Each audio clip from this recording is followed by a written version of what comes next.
United Way is celebrating the success of its new strategic vision.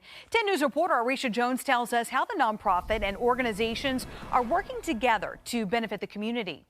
The new strategic vision of the United Way of the Roanoke Valley moves the nonprofit away from funding individual programs.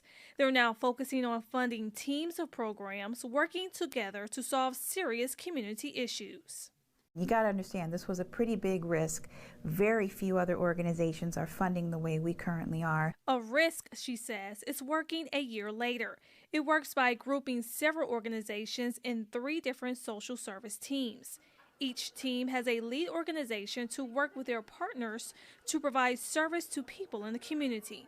They've built a level of trust that has allowed them to share their own resources and solve problems together. Those with the Boys and Girls Club of Southwest Virginia say it's a learning experience with a lot of positives.